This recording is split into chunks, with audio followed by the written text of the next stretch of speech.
Assalamualaikum dear student. I am Nasir Javed Malik from Legend Institute of Management Sciences. Today is our third lectures of SSP Ionic Bonding. Ionic bonding, सबसे पहले हम ये define करते हैं कि ionic bonding जो होती है वो किन एटम्स के दरमियान पाई जाती है और उसमें कौन कौन से हमारे पास एटम्स होते हैं और उनकी एग्जांपल्स क्या हैं। वो आयोनिक बॉन्डिंग से जो एलिमेंट्स हैं, जो एटम्स हैं, वो किस ग्रुप से बिलोंग करते हैं और आयोनिक बॉन्डिंग को हम डिटेल से देखते हैं। तो आयोनिक बॉन्डिंग हमारे पास जो होती है वो टू एटम्स के दरमियान होती है, डिफरेंट टू एटम्स के हमारे पास उन टू एटम में से एक इलेक्ट्रोनेगेटिव एटम होता है और दूसरा यहाँ पे हमारे पास इलेक्ट्रो पॉजिटिव एटम्स होता है। और इलेक्ट्रो नेगेटिव जो एटम्स है वो एलिमेंट वो इलेक्ट्रॉन्स एक लेगा और जो हमारे पास इलेक्ट्रो पॉजिटिव है उसने क्या करना है, इलेक्ट्रॉन देना है। तो हमारे पास यहाँ पे टू एटम्स, डिफरेंट एटम्स होंगे। यहाँ पे ये दिखाया गया आपको कि टू एटम्स लिए गए डिफरेंट। एक हमारे पास क्या इलेक्ट्रोनेगेटिव एटम है और दूसरा हमारे पास इलेक्ट्रो पॉजिटिव एटम है। तो सबसे पहले हम ये देखते हैं कि इलेक्ट्रो पॉजिटिव एटम्स क्या है, क्या वो इलेक्ट्रॉन शेयर करता है, क्या वो इलेक्ट्रॉन एक्सेप्ट करता है, वो किस ग्रुप से बिलोंग करता है और उसकी एग्जांपल्स क्या हैं। तो इलेक्ट्रो पॉजिटिव वो है जो इलेक्ट्रॉन्स को क्या करता है, देता है। तो अगर हम एक कॉमन एग्जांपल्स की बात कर लें तो हमारे पास सोडियम जो है, सोडियम क्लोराइड एक आइडियल आयोनिक सॉल्ट है। तो इसमें से जो सोडियम होता है हमारे पास वो इलेक्ट्रॉन्स देता है और उसके ऊपर इलेक्ट्रॉन देने की वजह से उसके ऊपर पॉजिटिव चार्ज आ जाता है और वो आइंस बन जाता है जिसको हम कैट आइंस का नाम देते हैं। तो इलेक्ट्रो पॉजिटिव यहाँ पे हमारे पास जो इलेक्ट्रॉन्स देता है वो क्या है, सोडियम है जो इलेक्ट्रॉन देता है। और पीरियोडिक टेबल के कौन से ग्रुप से सोडियम बिलोंग करता है, तो सोडियम हमारे पास फर्स्ट और सेकंड जो ग्रुप है उससे बिलोंग करता है जिसके पास 11 इलेक्ट्रॉन्स होते हैं। और हमारे पास जो इलेक्ट्रो पॉजिटिव एटम्स होते हैं उनमें सोडियम है, पोटाशियम है, बेरियम है, ये सारे एलिमेंट्स हमारे पास ग्रुप फर्स्ट और सेकंड से बिलोंग करते हैं। और ये कैट आइंस मींस के ये एक इलेक्ट्रॉन्स प्रोवाइड कर देते हैं। इस तरह दूसरे नंबर पे हमारे पास दूसरा जो एटम आ जाता है वो हमारे पास आ जाता है इलेक्ट्रो पॉजिटिव, जिसको हमने क्या किया अभी डिस्कस किया है। अब हमारे पास है इलेक्ट्रोनेगेटिव। इलेक्ट्रोनेगेटिव एटम कौन सा होता है, जो इलेक्ट्रॉन्स लेता है, जो इलेक्ट्रॉन एक्सेप्ट करता है। तो मैंने यहाँ पे आपको एग्जांपल्स दिया है। जो हमारे पास कॉमन साल्ट है सोडियम क्लोराइड जो कि आयोनिक आइडियल आयोनिक हमारे पास है, उसमें क्लोरीन जो है जो कि 7 ग्रुप से बिलोंग करती है या सिक्स्थ ग्रुप है उससे बिलोंग करते हैं एलिमेंट्स। तो वो एलिमेंट्स क्या करते हैं, इलेक्ट्रॉन को एक्सेप्ट करते हैं। अगर हम क्लोरीन की बात कर लें तो हमारे पास ये 7th ग्रुप के साथ बिलोंग करते हैं। तो इसके जो आउटर मोस्ट शेल है उसमें कितने इलेक्ट्रॉन्स होते हैं, 7 इलेक्ट्रॉन्स होते हैं। तो ये क्या करता है, 7 इलेक्ट्रॉन्स देने की बजाय क्या करता है, एक इलेक्ट्रॉन एक्सेप्ट करता है। तो इसके ऊपर क्या आ जाता है, एक नेगेटिव चार्ज आ जाता है, अपना ऑक्टेट कंप्लीट कर लेता है। जब ऑक्टेट कंप्लीट करता है तो हमारे पास इनिशली जब हम आयोनिक बॉन्डिंग देख रहे होते हैं तो हमारे पास फ्री एटम्स होते हैं, मींस के सोडियम का भी फ्री एटम होता है और क्लोरीन का भी फ्री एटम होता है। और जब इन्फिनाइट डिस्टेंस से हम इनसे इलेक्ट्रॉन, सोडियम से इलेक्ट्रॉन एक रिमूव करते हैं और इन्फिनाइट डिस्टेंस से क्लोरीन हमारे पास जो है वो एक इलेक्ट्रॉन क्या करता है, एक्सेप्ट करता है। तो जो इलेक्ट्रो नेगेटिव एटम्स होते हैं वो इलेक्ट्रॉन्स को फाइनली एक्सेप्ट करते हैं और वो बिलोंग करते हैं 7th और 6th ग्रुप के साथ। और उनकी एग्जांपल जो है हमारे पास क्लोरीन, ब्रोमीन और जो ऑक्सीजन है, ये हमारे पास इलेक्ट्रोनेगेटिव एलिमेंट्स होते हैं, एटम्स होते हैं जो क्या करते हैं, इलेक्ट्रॉन्स को एक्सेप्ट करते हैं। अगर हम आयोनिक बॉन्डिंग की एक एग्जांपल लें तो कॉमन एग्जांपल हमारे पास क्या है, जो कॉमन एग्जांपल है वो सोडियम क्लोराइड है। और सोडियम क्लोराइड जो साल्ट है, आम नमक जो हम घरों में इस्तेमाल करते हैं, तो इसके दरमियान जो बॉन्डिंग पाई जाती है वो हमारे पास आयोनिक बॉन्डिंग पाई जाती है। यहाँ पे आपको डायग्राम के अंदर दिखाया गया है कि सोडियम हमारे पास एक न्यूट्रल एटम है और क्लोरीन भी क्या है, हमारे पास न्यूट्रल एटम है।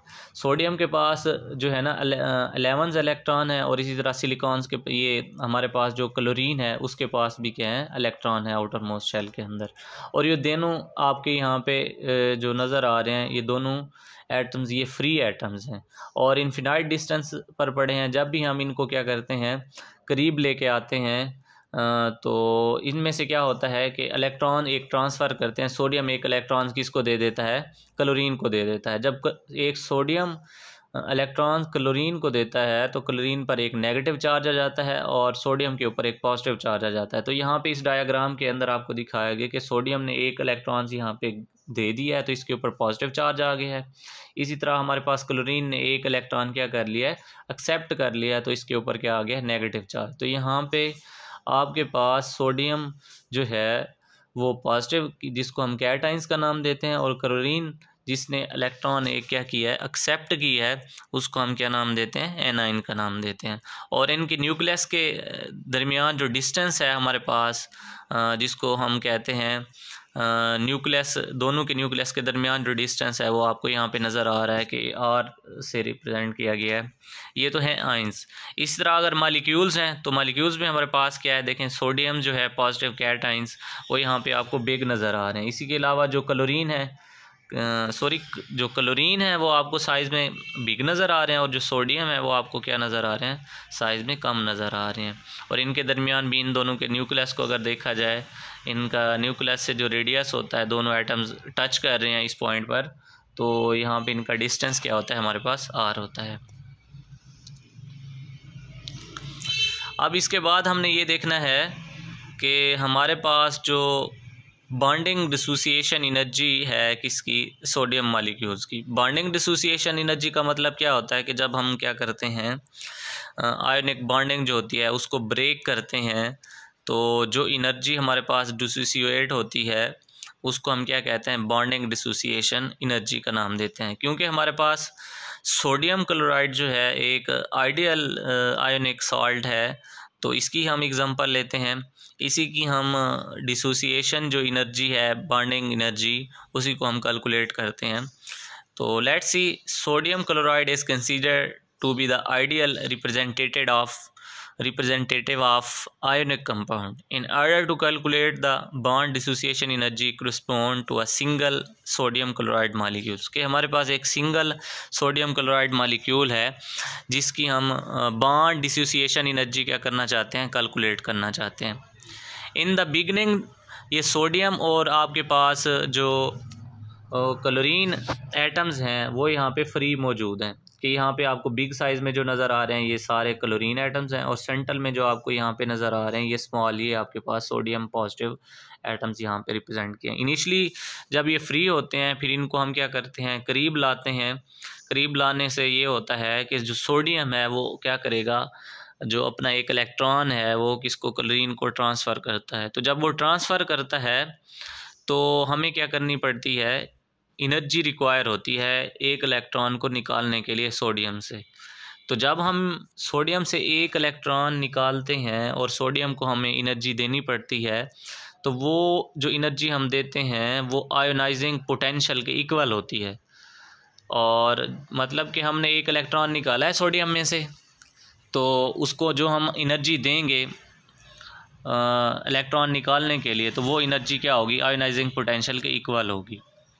और सोडियम क्या बन जाएगा, पॉजिटिव आयन, जिसको कैटाइंस का नाम देते हैं। इनिशियली तो फ्री एक न्यूट्रल एटम था, जैसे ही उसमें से हमने एनर्जी दे के एक इलेक्ट्रॉन निकाला है तो वो क्या बन गया, कैटाइंस, जिसको हम पॉजिटिव आयंस का नाम भी दे सकते हैं। तो यहाँ पे जो एनर्जी है, जो हमने एनर्जी गिवन की है, जो रिक्वायर्ड थी सोडियम न्यूट्रल एटम को उसमें से इलेक्ट्रॉन निकालने के लिए, the ionisation process of sodium atom represented by the, अब यहाँ पे आपको एक इक्वेशन से यही प्रोसेस क्या किया गया है, रिप्रेजेंट किया गया है, ये पूरी इस इक्वेशन से। इसमें क्या है कि सोडियम यहाँ पे आपको गैस में नज़र आ रही है, इसको क्या की गई है, एनर्जी दी गई है जो कि किसके इक्वल है, IP से मुराद क्या है, IP stand for ionising potential, कि वो आपने एनर्जी दी है जो आयोनाइजिंग पोटेंशियल के इक्वल है, सोडियम को आपने प्रोवाइड की है। तो यहाँ पे सोडियम हमारे पास उसने एक इलेक्ट्रॉन क्या किया है, उसमें से हमने निकाला है, तो सोडियम के ऊपर पॉजिटिव चार्ज रह जाता है जिसको हम कैटाइंस का नाम देते हैं। और अभी भी लेट्स सी देखें आपके पास कि जो सोडियम है वो हमारे पास गैस की हालत में है। जैसे इनिशियली गैस की हालत में था न्यूट्रल, और जब हमने एनर्जी दी उसमें से इलेक्ट्रॉन इमिट किया, इलेक्ट्रॉन निकाला हमने, एक इजेक्ट किया, तो तब भी हमारे पास सोडियम गैस की हालत में रहा और पॉजिटिव आयंस बन गया। और यहाँ पे आपको जो एक इलेक्ट्रॉन्स है वो भी हमने क्या निकाला है, वो भी इलेक्ट्रॉन जो होगा वो गैस की हालत में होगा, यहाँ पे गैसियस इलेक्ट्रॉन होगा। सिमिलरली ये तो हमने क्या किया, इलेक्ट्रॉन निकाला है, उसके लिए हमें क्या करनी पड़ी है, एनर्जी देनी पड़ी है जो कि आयोनाइजिंग पोटेंशियल के इक्वल थी। इसी तरह हमारे पास क्लोरीन भी तो है। जब क्लोरीन हमारे पास है तो क्लोरीन क्या करता है, क्लोरीन तो एक इलेक्ट्रॉन एक्सेप्ट करता है, इसके पास 7 इलेक्ट्रॉन होते हैं। तो जब ये एक इलेक्ट्रॉन एक्सेप्ट करता है तो इसके पास तो एक नेगेटिव चार्ज होना चाहिए। तो जितना एक इलेक्ट्रॉन को एक्सेप्ट करने के लिए हमारे पास क्या होती है, एनर्जी जो होती है वो किसके इक्वल होनी चाहिए, इलेक्ट्रॉन इन्फिनिटी के। तो यहाँ पे आप देखें सिमिलरली, यहाँ पे आपको नज़र आ रहा है कि similarly when an electron is taken from infinity and added it to a neutral chlorine atom, कि अब जो इलेक्ट्रॉन हमने सोडियम से लिया था वो हमने किस में ऐड किया है, क्लोरीन में ऐड किया है, to form a negatively charge chlorine ions. फिर हमने क्या बनाया, नेगेटिवली चार्ज क्लोराइन आइन बनाया, यहाँ पे आपको नज़र आ रहा है। An energy equivalent to its electron infinity, और जो एनर्जी रिलीज़ होगी, देखें इलेक्ट्रॉन को निकालने के लिए हमें एनर्जी देनी पड़ी थी जो कि आयोनाइजिंग पोटेंशियल के इक्वल थी। तो इस तरह क्लोरीन एटम हमारे पास वो भी न्यूट्रल एटम है, उसमें इलेक्ट्रॉन को ऐड करने के लिए क्या करना पड़ेगी, एनर्जी रिलीज़ होगी। जब एनर्जी जो रिलीज़ होती है वो एनर्जी इलेक्ट्रॉन इन्फिनिटी के क्या होती है, इक्वल होती है। तो यहाँ पे हमारे पास टोटल कितनी एनर्जीज हो जाती हैं, 2। एक हमारे पास आयोनाइजिंग पोटेंशियल जो हम एनर्जी सोडियम को देते हैं इलेक्ट्रॉन निकालने के लिए, और दूसरी एनर्जी हमारे पास रिलीज़ होती है जब हम उसी इलेक्ट्रॉन को क्लोरीन में ऐड करते हैं। तो उसके लिए भी हमारे पास यहाँ पे ये इक्वेशन आपको नज़र आ रही है कि क्लोरीन गैसियस हालत में है, उसमें आपने क्या किया, वो जो गैसियस इलेक्ट्रॉन था सोडियम से आपने प्रोड्यूस करवाया था, वही इलेक्ट्रॉन हमने क्या किया है, क्लोरीन को दिया है। जब वही इलेक्ट्रॉन हमने क्लोरीन को यहाँ पे दिया है तो आपके पास देखें यहाँ पे क्लोरीन क्या हो गया है, एक नेगेटिव चार्ज आ गया है, और हमारे पास इलेक्ट्रॉन इन्फिनिटी जो एनर्जी क्या हुई है, रिलीज़ हुई है। अगर हम नेट एनर्जी देखना चाहते हैं तो नेट एनर्जी जो हमारे पास होती है वो ये होती है कि जो आयोनाइजिंग पोटेंशियल एनर्जी है, मतलब कि इलेक्ट्रॉन्स को निकालने के लिए जो एनर्जी दी जाती है वो हमारे पास ज़्यादा अमाउंट में होती है, और जो इलेक्ट्रॉन में ऐड करते हैं तो उस वक्त हमारे पास एनर्जी जो होती है वो कम रिलीज़ होती है। तो यहाँ से आप ये रीड करें जहाँ पे मैंने कर्सर ये टिक का निशान बनाया है, the net amount of energy absorb spent in the process of formation of positive sodium ion and a negative chloride ion at infinity is thus given by, कि इस इक्वेशन से गिवन की गई है कि आपके पास डेली क्या है, टोटल एनर्जी है, और आई पी आपके पास क्या है, आयोनाइजिंग पोटेंशियल है जो आप सोडियम को देते हो इलेक्ट्रॉन्स रिमूव करने के लिए, और हमारे पास ई ए क्या है, इलेक्ट्रॉन इन्फिनिटी है कि जो आप एनर्जी रिलीज़ होती है जब आप क्या करते हो, क्लोरीन में एक इलेक्ट्रॉन ऐड करते हो। अगर हम एक इनका कंबाइन, जो ऊपर वाला ये वाला आपके पास रिएक्शन है, इक्वेशन है, और ये वाली इक्वेशन है, इन दोनों को कंबाइन करके देखें तो हमारे पास एक कंबाइन रिएक्शन बन जाता है जिसमें हमारे पास क्या है, सोडियम गैसियस हालत में है, क्लोरीन भी गैसियस हालत में है। ये दोनों देखें, इनके ऊपर यहाँ पे कोई चार्ज नहीं नज़र आ रहा है, यहाँ पे आपको कोई चार्ज नज़र नहीं आ रहा, जिसमें सोडियम के ऊपर भी कोई चार्ज नहीं है, क्लोरीन के ऊपर भी कोई चार्ज नहीं है, और ये न्यूट्रल एटम है। इनको क्या किया जा रहा है, कंबाइन किया जा रहा है। इनिशियली हमारे पास क्या है कि जो एनर्जी हम क्या दे रहे हैं कि इसके बॉन्ड को ब्रेक करना है हमने, तो हमारे पास डेल ई जो कि नेट एनर्जी है, और जब ये एनर्जी हमने गिवन किया है तो हमारे पास सोडियम पॉजिटिव आइंस बन गया जो कि कैट आइन है, और क्लोरीन यहाँ पे नेगेटिव आइन बन गया जो कि हमारे पास क्या है, एन आइन है। और इसी तरह हम क्या करते हैं, तो यहाँ पे हमारे पास 3 एनर्जीज़ हो जाती हैं। अब ये होता है कि एक एनर्जी तो इलेक्ट्रॉन इन्फिनिटी वाली है जो रिलीज़ होती है क्लोरीन के अंदर जब एक इलेक्ट्रॉन ऐड किया जाता है, और दूसरी आयोनाइजिंग पोटेंशियल जो कि सोडियम से एक इलेक्ट्रॉन क्या किया जाता है, इजेक्ट किया जाता है। अब ये है इस तरीके से, तो फिर हमारे पास एक के ऊपर पॉजिटिव चार्ज, एक दूसरे के ऊपर नेगेटिव चार्ज, तो इनको इफेक्ट को क्या कर देना चाहिए, कैंसिल कर देना चाहिए। अब ये है कि आपके माइंड में अगर ये आता है कि सोडियम का एक पॉजिटिव है और क्लोरीन का एक नेगेटिव आइन है, तो ये एक पेयर बन जाता है, तो ये पेयर लिंक होते हैं, लेकिन ऐसा नहीं होता। अगर पेयर लिंक हों तो हमारे पास सोडियम क्लोराइड जो है वो स्टेबल ना रहे, क्योंकि एक क्लोरीन से मिल जाए सोडियम तो हमारे पास एक पेयर बन जाए। अगर ये पेयर फॉर्म में नहीं होते, इसमें ये होता है कि एक सोडियम काफ़ी सारे जो क्लोरीन्स आइंस हैं, क्लोराइन आइंस हैं, उनके साथ क्या होता है, अटैच होता है। और इस तरह क्लोराइन जो होता है वो बहुत सारे सोडियम आइंस के साथ अटैच होता है। इनके दरमियान रिपल्शन भी होती है, क्योंकि जब एक क्लोरीन दूसरे क्लोरीन भी आएगा साथ तो उसके दरमियान रिपल्शन होगी। तो इसी तरह जब रिपल्शन होती है तो फिर तो टूट जाना चाहिए, स्टेबल नहीं होना चाहिए सोडियम क्लोराइड को। लेकिन ये क्या रहता है, स्टेबल रहता है। स्टेबल रहता है तो इसका मतलब ये हुआ कि इसको कोलम्ब जो अट्रैक्टिव फोर्स है वो प्रोवाइड की जाती है, जिसकी वजह से क्या करता है कि सोडियम का जो सोडियम के अंदर पॉजिटिव आइंस और क्लोराइड आइंस आपस में क्या करते हैं, आयोनिक बॉन्डिंग बनाते हैं। और इनके साथ साथ हर सोडियम एटम के साथ क्लोराइड आइंस होते हैं और हर क्लोराइड आइंस के साथ सोडियम आइंस होते हैं। और ये सोडियम आइंस जो होता है वो घिरा होता है क्लोराइड आइन से, और क्लोराइड आइंस जो है वो सोडियम आइंस से घिरा होता है। और इसी तरह कोलम्ब अट्रैक्टिव फोर्स से जो हमारे पास सोडियम का एक सिंगल मॉलिक्यूल होता है वो क्या रहता है, हमारे पास स्टेबल रहता है।